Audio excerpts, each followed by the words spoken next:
Hey there, guys, and welcome to another nerdy review. I'm your host, Zaku, and today we're going to be reviewing Mobile Suit Gundam Narrative. Now, before we begin with the review, I just want to give you a couple of things here. If you haven't already, make sure to follow me on my Twitch channel.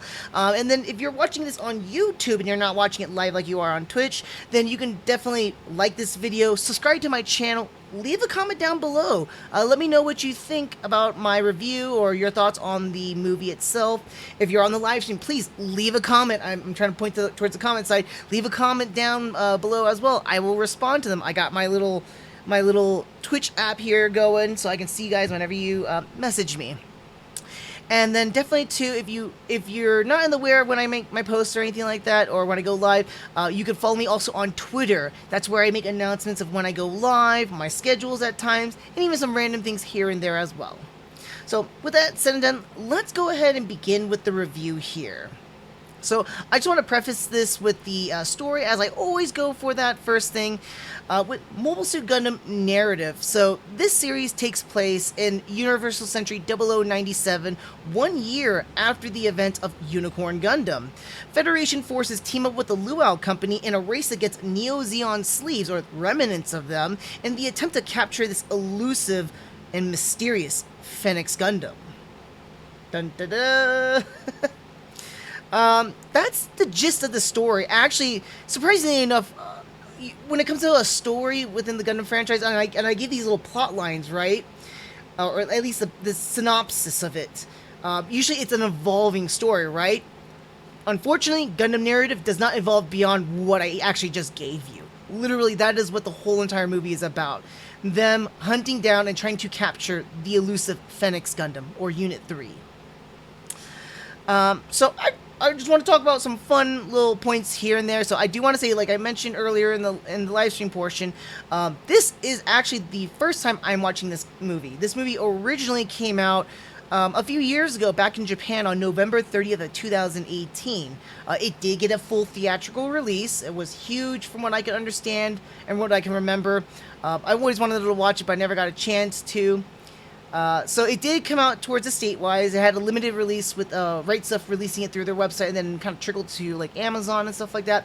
I got my hands on it through Right Stuff not too long ago, actually. I believe I got it when it was released, so it took a little bit of time for it to come to the States. That's absolutely fine. I'm very used to it. When it comes to a Gundam series, I don't expect to watch things right off the bat. I usually anticipate to watch it in about year plus or so. Sometimes you can get it when you can catch it like live streamed and things like that. Otherwise, yeah, you kind of catch it when you catch it. Lucky enough for the next review I'll be giving out, though, that's a different story. But let's talk about narrative, okay? Not something else. Now, if you don't already know, and I kind of already alluded to it too, this movie is a continuation actually from Unicorn Gundam. It's based off of the actual last chapter, last novel of the Unicorn Gundam novels, which is called Phoenix. It's based off of the last novel of Unicorn Gundam called Phoenix Hunting. Some other things I want to like glance over, talk about briefly. You notice some of the image itself and the animation itself.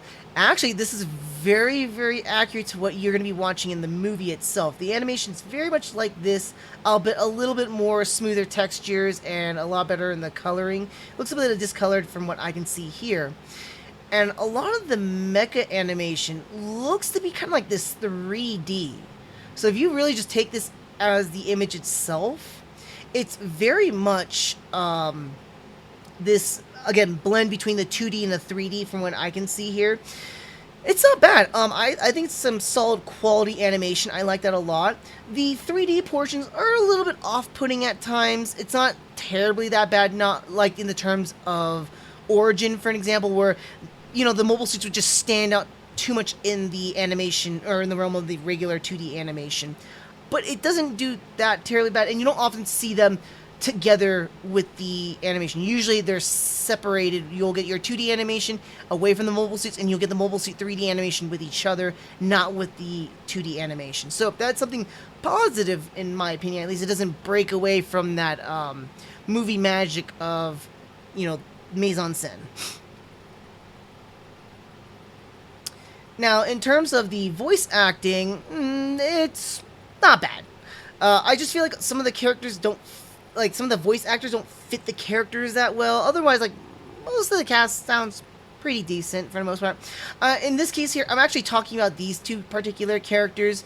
This would be Ensign, I'm trying to remember his name, Ensign Jonah, and then we got Rita right here. I just feel like Jonah was just too bland, like super cookie cutter, cardboard boxy voice for him. But then again, context of his character makes sense, so I'm not sure what the direction was given towards the actor to portray Jonah as, but I felt like it could be a little bit more in tone with the character. His voice didn't fit there very well. Rita, on the other hand, just seemed too child-esque, too happy and all that jazz. I get it if it was supposed to be happy, but her voice actress didn't fit her in what I feel. But that's okay. I mean, that's how I perceived it, at least, right?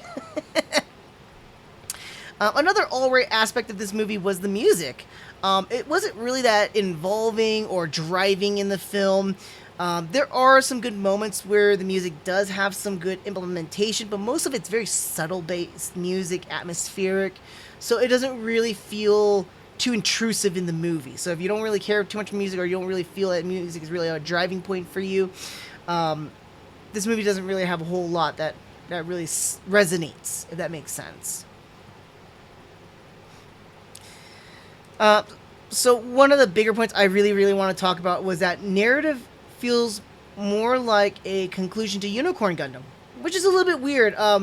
I came into this movie not knowing anything about it really, other than it took place in 0097. So I'm like, okay, yeah, it took place after Unicorn Gundam. It probably has nothing to do with Unicorn Gundam. I honestly do not know what this. I saw this whole entire poster many times. Let me pull up the Blu-ray for you guys. I've also seen this little image right here many times too. It doesn't resonate with me about like what does it translate to, what does it mean. I'm like, okay. And then when I start finding out what the story is about, hunting down Unit 3 or the Phoenix Gundam, I was like, oh, so this is really tied into Unicorn Gundam. But that's where we come to a little bit of an issue here. So I'm glad I'm watching all of this in a chronological order. If you were just some moviegoer that went into the theaters like, oh, this is the newest Gundam movie, I'm going to go watch the movie, or someone who randomly is going to come into watching this movie, you're going to get a little bit lost here. The movie, again, feels more like that extra episode, that epilogue, the finale to Unicorn Gundam, Act 5 at that point, Act 5, Act 6, depending, that closing curtain.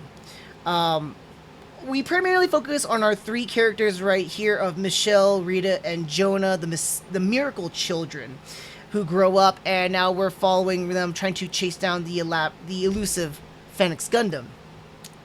Problem here, though, is that it uses a lot of things that are contextualized within Unicorn Gundam or from previous other series. Very much this movie, I want to say, is in spirit, kind of like the very last episode of 8th MS Team. If you've watched back to my previous review, I made mentions to it at times too, where we don't deal with the characters from our series that we have watched. In this case, I would say this is a sequelization to Unicorn Gundam. We're not following Banneker, we're not following Minerva, we're not following anybody else at this current point in time. We're following a brand new cast of characters, and we're just following along towards like the tail end of the events that had happened, or what transpired afterwards. The only difference between that and 8th MS Team, we are following a character that was from the team itself, and then a side character themselves as well. But it's the same spirit, though. It doesn't feel like the same show, doesn't feel like the same thing. So it's very disconnecting from Unicorn Gundam, yet still connected very tightly with it. I was really hoping that there was going to be a lot more involvement, like seeing some aftermath with the Laplace's box. We don't get a whole lot of that, actually. We get mentionings of it in a sense, but it kind of happened and it didn't happen. Kind of like what a lot of Gundam fans were kind of concerned about, like, oh, they bring this whole entire huge MacGuffin, and that's why I understand the disappointment a lot of people had with Unicorn Gundam. Honestly, I didn't have much of an issue, if you saw that in my previous review, but Narrative Gundam doesn't really do a whole lot with it, especially that it's the tail end of Unicorn. Um, I mentioned earlier here too. This movie deals with a lot of like kind of harkening back. So we had a lot of dealings with Unicorn Gundam itself too, but this movie actually ties in a lot of things from all previous UC Century series. In this case, we get scenes or remade shots of. And by the way, I'm not going to spoil it, but I'm letting you know, massive spoilers too. It spoils the endings of Gundam, Zeta Gundam, Char's Counterattack, Unicorn Gundam. It even mentions, not mentions, but reutilizes images and shots from Double Zeta Gundam. So, wow, it's great. As a UC fan, I can see in like how they're trying to connect and retie in everything in the entire universe with this movie. This is a bad thing for people who've never watched Gundam before. It is really bad. You just got spoiled for every single series. If you're one of those people that like, I don't like the ending to be spoiled for me, yeah, this movie, bad news bears for you. I do like how they do take a lot of these scenes, like Char's Counterattack or Zeta. They took a lot of the re-imaging, like not re-imaging, but like redoing the shots for it, like in the newer animation. They kept the original Gundam and then ZZ in the same animation though, which is a little bit weird, but most of it's new animation. Speaking of utilizing or tying in with the previous series, I love how we actually have another tie-ins more specifically towards Zeta Gundam. We haven't really seen too much tie-ins to Zeta Gundam as much. We do have a lot of mentionings of it. I'll bet some things here and there, like the Grips Colony 2, the Grips 2 Colony Laser in Unicorn Gundam. But here again in narrative, we get a little bit more with them with bringing back in the Luau Company. If you've forgotten already, back in Zeta Gundam, it would be Wong, who is the controller of Luau Company, and then Stephanie, who works alongside with him in that company as well, and teaming up with Karaba. At this point here now, Luau Company has a little more of a, feels like Anaheim Electronics almost, having this little bit of an interest with trying to capture the Phoenix Gundam here. There are a little bit more storylines tied into it. I'm not going to dive into it because I don't want to spoil too much for you guys. I just want to talk about the movie itself and then let you guys enjoy the experience. Let's see here. I also love how they brought in, like, not only have they brought in Stephanie back, we haven't seen her, not since Zeta Gundam, but they brought her back and made her a little bit more of an important character. We also get some newer scenes, like, based around the Zeta time frame, because this movie has some scenes where they go back and forth. So they go back and forth into 0079, they go back to 0087. They do these little flashbacks, and they do it with newer scenes. In particular, here what I'm talking about is the Luau Company with Stephanie trying to procure the mystery and the Miracle Children, more particularly the one that is truly a Newtype. So I thought that was kind of cool. Another thing I thought that was really cool that they tied in, and I feel like it's more so because it's basically the finale to Unicorn Gundam, is that we get some, and I'm going to spoil it here a little bit, we get cameos. Not full-fledged screen time, but just cameos of characters from Unicorn Gundam. We got some scenes here with Minerva, we got a scene with Captain Zimmerman, and then we also get a scene with Banagher. It's kind of sad we don't get to see much more beyond that, but they do show up kind of like to finish off this entire series itself. It's kind of nice, but I wish they had a little bit more involvement since this is supposed to be a tail end kind of a thing. But we kind of sidelined them. They're just cameo appearances, and we really focus on our new characters. Just like how kind of like any other new Gundam series or movie tends to do in this case here. Another, not so much of a big spoilers, but I'm going to be kind of spoiling it a little bit here. I'm going to give you 5 seconds here to watch out. This is a spoiler about the beginning of the movie. Just the beginning of the movie, by the way. So it's not a big one. So, the big one the big spoiler I want to talk about here is the depiction of Operation British, the colony drop itself. Now, we've seen this depicted multiple times throughout the entire Gundam franchise, be it in movies, series, or in video games. I believe also in manga as well. We actually see most of it as the operation itself, or from the atmosphere of Earth, or from outer space. We don't really have to see anything beyond that. We also see the devastation of Operation British, such as how it impacted Australia, the loss of 1/3 of the continent, but we don't really see what really happens, right? Closest we got is like a lot of the old school shots of the colony just dropping down, and that's it. Goes the white. Narrative does something awesome, which is we get to see ground zero of what the drop looks like. And immediately I want to say this is a redemption from ZZ Gundam. That's why I thought it was kind of important, or Double Zeta Gundam, because Double Zeta Gundam makes a colony drop at ground zero look like a joke. Like it wasn't really that big of a deal. Narrative Gundam redoes that, and it truly depicts the horrific destruction a colony drop can do, and how it literally leveled and created a crater in Australia. I said Sydney, Australia, but in Australia. Craters it. So I thought that was a really awesome depiction of it. Something we don't see in the franchise. So that's something really, really interesting. New to the table for itself. And definitely, again, a redemption from ZZ Gundam's joke of a colony drop. Outside of all those little fun factors here and there, the story itself is alright. Like I mentioned to you, it's very cut and dry about what it is. It's mostly just hunting down the Phoenix Gundam, trying to capture it, and that's pretty much it. We do focus mostly on our miracle children here, and the mystery between how Rita is related with the Phoenix Gundam. But in all honesty, it's all right. It's not terribly that bad. I just wish that we had a little bit more time to develop our main characters. I feel like they're not too terribly developed. We get a lot of screen time with Michelle, but she comes off as cold and manipulative. We don't really get too much beyond her. I think she's the most developed out of all these characters. Rita, I'm not going to talk too much about her, but like we are still left in the mystery field about her for the most part.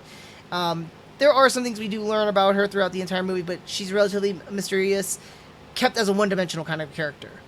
Nothing really grows beyond her. Jonah actually does develop a little bit, albeit it's like the equivalent of a cardboard box getting wet. So yeah, he develops, he soaks in all the water, and then kind of meh. You can push it in there, and you get some kind of change with him. And so he does change at the very end of the movie, albeit not by a whole lot. So yeah, he's just a wet cardboard box to me.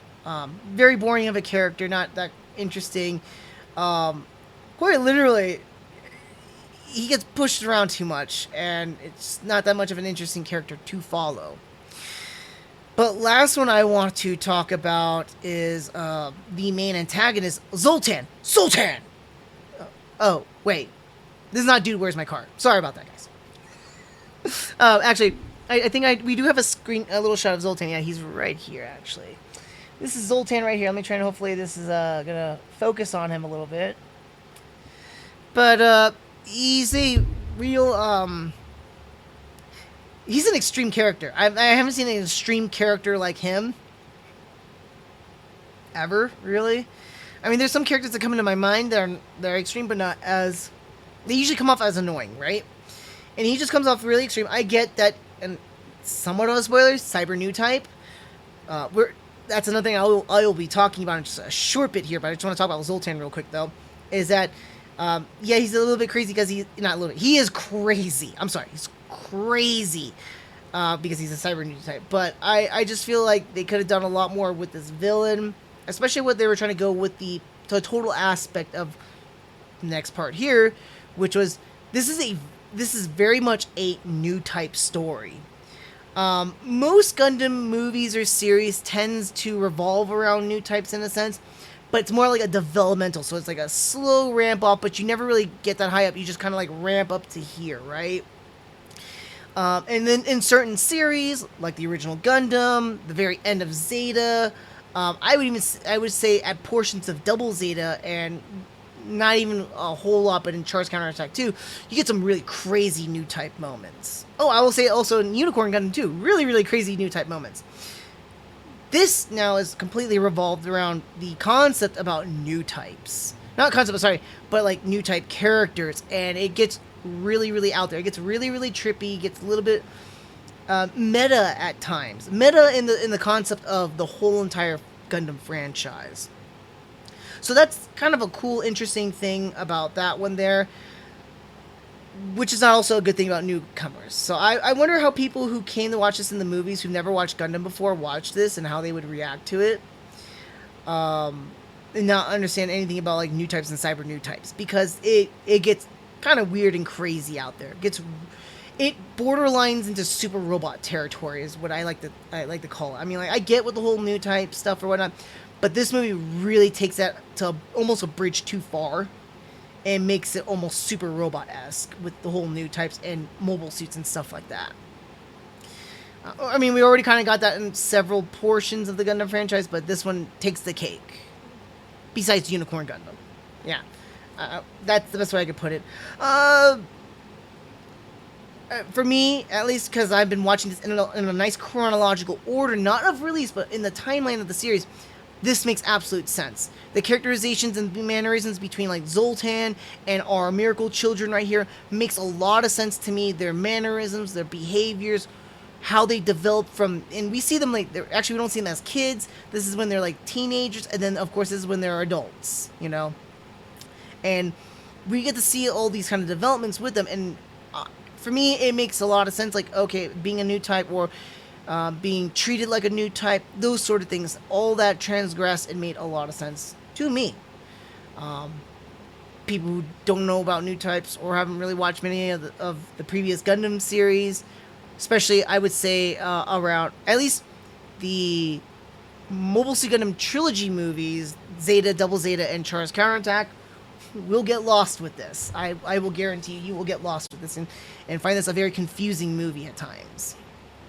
But in all honesty, though, like, even with the introduction of new characters and villains and stuff like that, I just couldn't get behind any of the characters. A lot of them were really, really boring. Even with the returning cameos, they were interesting, but they didn't really do anything else other than like, hey, I'm here. And then scene over. That doesn't say a whole lot. Now, for the action in this movie, though, I do have to say, they dialed up the action to an 11. Like, out of a 10, they dialed it to 11 in terms of, like, visual speed. In fact, some of the action sequences were a lot more intense to my liking, though. So it's like, I feel like a lot of the action sequences go way too fast, or like crazy stuff, right? And the best way you can compare it to, it's almost like watching a fight sequence in Bourne Identity. A lot of quick cuts, a lot of quick edits, a lot of like clash, cut. And it sometimes is way too much, in my opinion. So narrative really dials that to an 11 and goes beyond that. If you could tolerate those kind of action sequences, cool. Me, I did not like it as much. It was still enjoyable, but I'll bet I'm a little bit like pushed back to my scene, like, okay, guys, going to slow down a little bit, stop the, jump cuts, cutting it really, really quickly here. Not jump cuts, but like just cutting it too fast. Just dial it down, please. Yeah, it's a little bit much. Okay, so I will kind of talk about a smidgen, just a smidgen. Okay, so the ending of this movie, I feel like wraps up nicely. It's wrapped up nicely, though. But the whole movie is kind of like a WTF moment, right? From beginning to end, we kind of get, like, the story of a new type story being built along, the fights that kind of verge into super robot territory. Again, if you're not familiar with like new type stuff or cyber new types, this story will not make a lot of sense to you, like why certain characters are doing this, why certain characters are behaving these mannerisms, why is Zoltan so crazy. It won't make a whole lot of sense. It'd be like super weird throughout the entire movie. Otherwise, if you continue through the entire series kind of like I have, it all makes sense. It feels a little bit normal, actually. And I do have to pay, like, just, a little golfer's clap towards the writers, paying homage and respect to a lot of how new types and cyber new types develop as characters throughout previous series introductions. But yeah, that's pretty much all I have to say about Narrative Gundam as a whole, the story. I like to jump into a couple of the segments I usually talk about, and the first one I want to talk about, of course, is my favorite suits. Now, Unicorn, but just like every other series in the Gundam franchise, every series introduces something brand new. Mostly a lot of new suits, redesigns of suits, those sort of things. So, Narrative Gundam, which is a little bit, it does and doesn't at the same time because it's a year right after Unicorn Gundam. So it's a series that kind of follow right after, not a series, but a movie or a series that follows from another series standpoint or a movie standpoint. Tends not to have a lot of new tech, right? Or not a lot of new mechs. So a lot of suits that we see in Narrative. So Narrative Gundam does bring in some newer suits, but we have a lot of older suits too. You can kind of see it right here. We got a lot of like familiar suits that we've seen in the Unicorn Gundam because it takes place a year later. Very similar to how like I'm sorry, kind of like how we see it in Unicorn Gundam. It has some things that are already in Char's Counterattack, or like Double Zeta having suits from Zeta Gundam. This is very much the same here. I just want to highlight a couple of suits that were like okay, and then, you know, of course my favorite one, but I wasn't a fan of the newer suits here. So let me see. The Narrative Gundam, the titular mobile suit or titular Gundam, is a very okay looking Gundam. I do want to say I do like its core fighter though. Its core fighter is really cool. Really ties in with the whole Phoenix perspective though. But the suit's okay. There are backpack versions of it. I'm still debating if I want to show it to you guys or not. I'm going to show you at least the first one because it's introduced at the very beginning of the movie itself too, besides the colony drop. So we got that. Core fighter again, yay! But yeah, I mean, like, we get introduced to this, which looks like the GPO-3 Denobrum from Gundam 0083.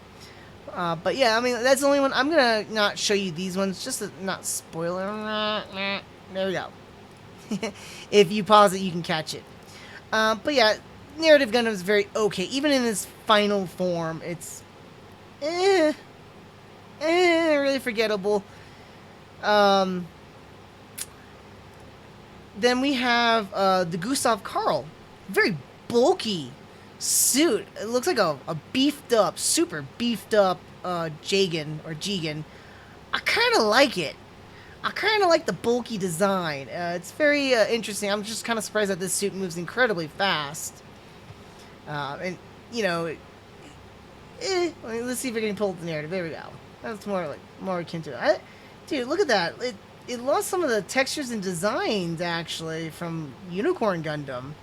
Because I love it when it looks like this. Here, it looks okay. It looks too sleek, too clean. You know, I like my suits to have some kind of like detail to them. But yeah, I like the Gustav Karl. It looks kind of neat. Another suit that's really cool looking is the Shinanju Stein. Really, it looks just like the Shinanju, kind of almost like a Hayaku Shiki-esque. And it makes sense. This is Zoltan. Sorry. I gotta rehash that joke. I'm sorry. Cookie to those who know the joke. I made reference to it too. Anyways, though, the Shinanju Stein is an okay looking design. It gets kind of crazy here. It's not bad. I prefer the original Shinanju versus the Shinanju Stein, but again, we're getting a redesign, rehash. Of course, I cannot talk about a Gundam series without mentioning Gundam, and I think that, bam, the Unicorn Gundam is probably the best. Let me get the animation version. Sorry about that, guys. The Unicorn Gundam's really, really cool looking. Its design and utilization is still kind of mysterious. We don't get a whole idea behind that one, but even in its destroy mode, looks beautiful, fantastical looking. This is a really cool suit design. Really cool. Go for. It's funny that it's pure gold. I wouldn't expect that. You know, if I was thinking more like it's supposed to kind of like be a phoenix, right? I would like want to see a little bit of like red designing. I mean, there is the destroy mode. I don't know. I don't think it ever shows red destroy mode. It's just destroy mode awakening. But you know, I would want to see some kind of like red with gold, kind of like a Chinese depiction of a phoenix at times, from what I can think of. But I mean, it's still really neat, unique looking in a sense, unique in utilization too. I would have to definitely say.